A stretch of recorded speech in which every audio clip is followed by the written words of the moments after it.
Assalamualaikum warahmatullahi wabarakatuh. Saya Yuwanisa Ferdi dari kelas C dengan NPM 22082602114 dari angkatan 22. Di sini saya akan menjelaskan tentang teori perkembangan manusia yang dimana menjadi bagian dari tugas blok psikiatri. Oke, jadi teori perkembangan manusia ini kita bagi menjadi empat, yang dimana dibedakan berdasarkan dari siapa yang mengemukakannya. Yaitu yang pertama, teori sosial yang dikemukakan oleh Erik H. Erikson, di mana ada perkembangan kepribadian dipengaruhi oleh interaksi sosial sepanjang kehidupan. Yang bagi beberapa tahap yaitu trust versus mistrust, yang dimana terjadi pada 0 sampai 1 tahun. Anak akan belajar mempercayai dunia jika kebutuhan dasarnya terpenuhi. Lalu ada autonomy versus shame or doubt. Yang itu terjadi pada usia 1 sampai 3 tahun, di mana anak belajar mandiri seperti makan dan berpakaian sendiri. Lalu ada inisiatif versus guilt, di mana terjadi pada usia 3 sampai 6 tahun. Anak mulai berinisiatif dan bereksperimen dalam aktivitas sosial.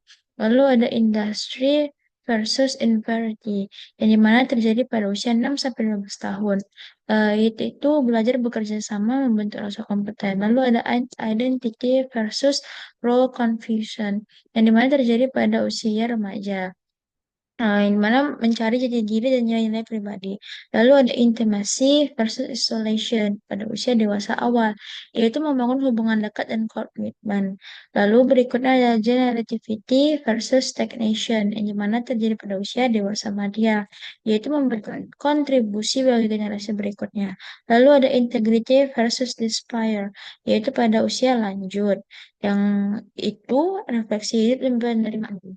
Dari berikutnya itu dari perkembangan moral yang dikemukakan oleh Lawrence Kohlberg. Beliau mengatakan bahwa bagaimana seseorang menalar tentang benar dan salah. Dan Kohlberg mengembangkan teorinya dari hasil wawancara dengan anak-anak berdasarkan moral reasoning atau penalaran moral. Itu jadi 3 tahapan, yaitu prakonvensional, yaitu moralitas pada tahap ini berdasarkan pada konsekuensi langsung dari tindakan seperti hukuman atau hadiah.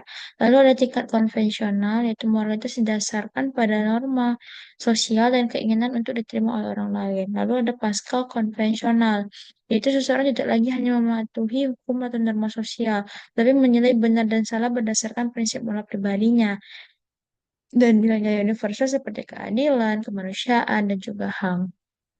Untuk para konvensional, itu kita bagi lagi menjadi tahap satu, yaitu orientasi kepatuhan dan hukuman. Lalu tahap kedua itu orientasi instrumental dan relativis. Lalu untuk tingkat konvensional kita bagi menjadi 2 tahapan juga, yaitu tahap ketiga orientasi keselarasan interpersonal, lalu tahap keempat orientasi hukum dan ketertiban, lalu tahap kelima yaitu untuk tahap kelima dan tahap keenam tentang orientasi kontrasosial dan prinsip etika yang universal, itu masuk kepada tingkat pasca konvensional. Lalu teori berikutnya yang disampaikan oleh Jean Piaget itu tentang teori perkembangan kognitif, yaitu proses bertahap di mana anak secara aktif membangun pengetahuan tentang dunia melalui interaksi dengan lingkungannya, dari pemikiran berbasis indera menuju pemikiran logis dan abstrak.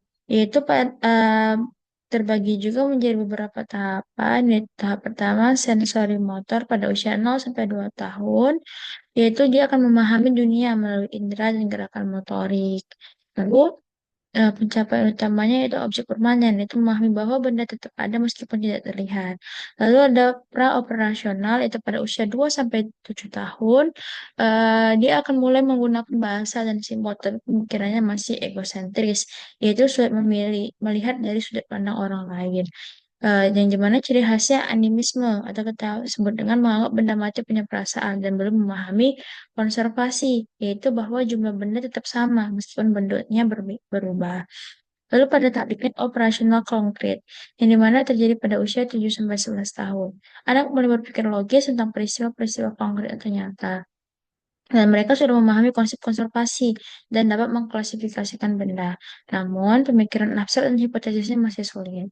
Lalu untuk berikutnya itu operasional formal pada usia 11 tahun ke atas. Remaja mengembangkan kemampuan untuk berpikir abstrak, logis, dan hipotetis. Mereka dapat memecahkan masalah sistematis, memahami konsep filosofis, dan merencanakan masa depan. Lalu, yang terakhir, disampaikan segmen Freud, yaitu kepribadian terbentuk di masa kanak-kanak melalui serangkaian tahap yang berfokus pada zona erogen atau area tubuh sensitif. Jika kebutuhan pada suatu tahap tidak terpenuhi atau berlebihan, akan terjadi fiksasi yang mempengaruhi kepribadiannya di masa dewasa. Pada teori psikoseksual juga terbagi menjadi beberapa fase atau tahapan yaitu yang pertama oral pada usia 0 sampai 1 tahun fokusnya pada mulut seperti menghisap, menggigit. Fiksasinya pada masa dewasa nanti akan terjadi merokok, kecanduan makan dan sifat dependen. Lalu fase berikutnya itu fase anal, yaitu pada usia 1 sampai 3 tahun. Yaitu pada fokusnya itu pada kontrol BAB atau toilet training, yang dimana fiksasinya bisa terjadi anal retentif, contohnya seperti perfeksionis dan juga kaku, atau bisa juga anal eksplosif atau terjadi ceroboh.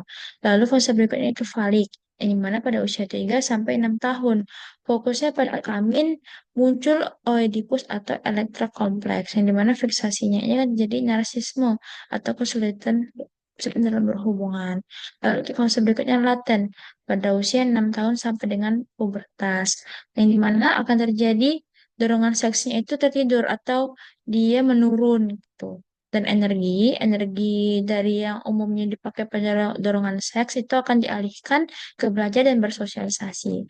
Lalu fase berikutnya itu fase genital, di mana pada usia puber sampai dengan dewasa. Itu kan terjadi kegiatan dorongan seks yang diarahkan pada hubungan yang matang. Baiklah, ini beberapa penjelasan saya tentang teori perkembangan manusia yang membedakan menjadi beberapa berdasarkan dari siapa yang mengemukakannya.